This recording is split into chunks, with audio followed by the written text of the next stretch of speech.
Hello, my name is Dr. David Allen. I'm a retired cardiac surgeon and a member of the International Cannabinoid Research Society, ICRS. That means I'm a cannabinoid research scientist. And I'm here to tell you about the discovery of the endocannabinoid system, the ECS, and the significance and how it will change medicine.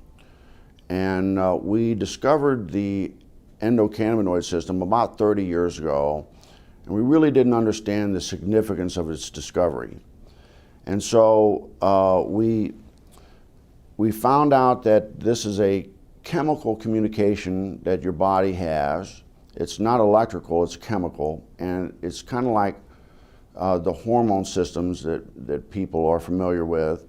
And your body makes these cannabinoids. They're endogenous, so they're endocannabinoids, and they perform some miraculous functions in the body. And we're just learning the significance of these functions. And basically, the endocannabinoid system is responsible for homeostasis. Most people don't understand what that really means, but it's the body's ability to maintain itself and function in the proper environment. And so it's critically important that that doctors in the future understand this control mechanism. And we're finding out that that manipulation of this endocannabinoid system will control diabetes. It controls cancer. It controls whether you can survive a heart attack or stroke. And so this is critically important for doctors to understand this new science.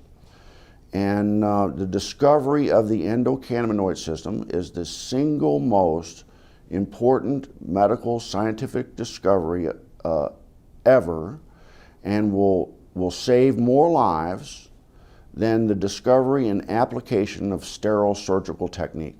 And I'm a heart surgeon saying that. So more people will be saved by manipulation of the endocannabinoid system than are currently saved by surgery. But recent research has been looking at cannabis and the different cannabinoids. There's over 80 plus cannabinoids discovered in the cannabis plant. The second most dominant one besides THC is cannabidiol, or CBD. Okay. And the research now is over 1,200 peer-reviewed journals on CBD. It's probably the most exciting and researched ingredient or substance right now around the world. Mm-hmm.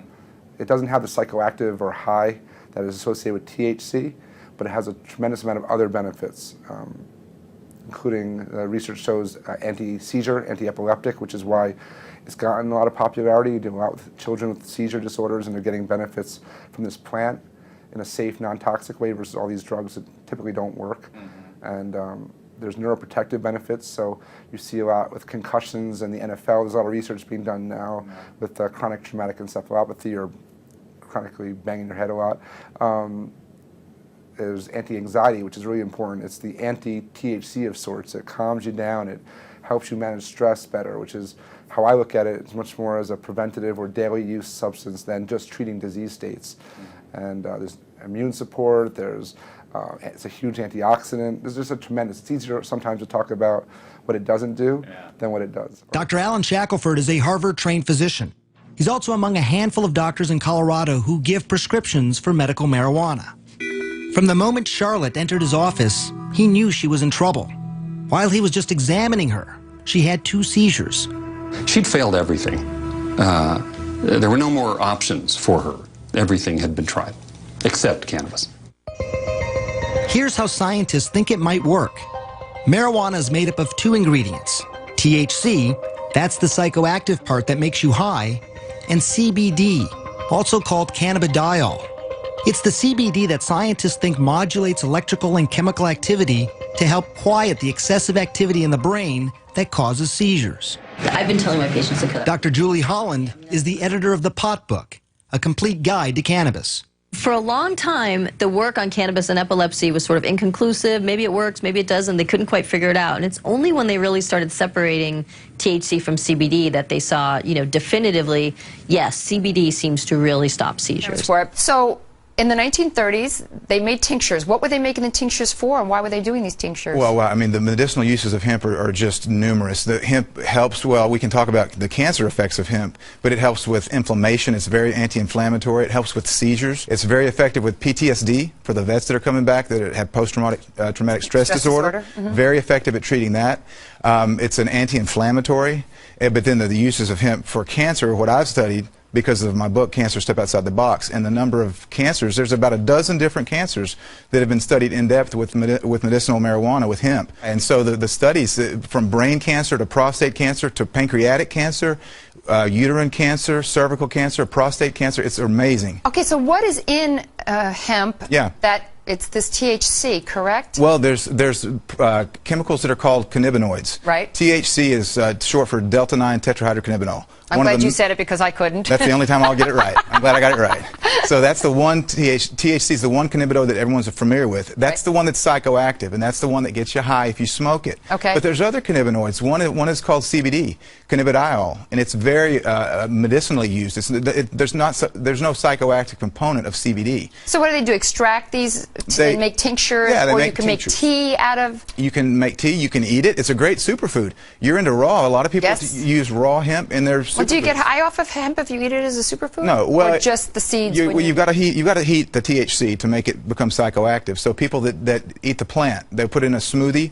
You know, the super green smoothies. Right. You're not going to get high off of that because you didn't superheat it. But is it then, if you put it in a smoothie like that, is it a good prevention to cancer? It is. It's very well. It's got a perfect ratio of omega-3 to 6 fatty acids. It's got more GLA, gamma-linolenic acid, than any other plant.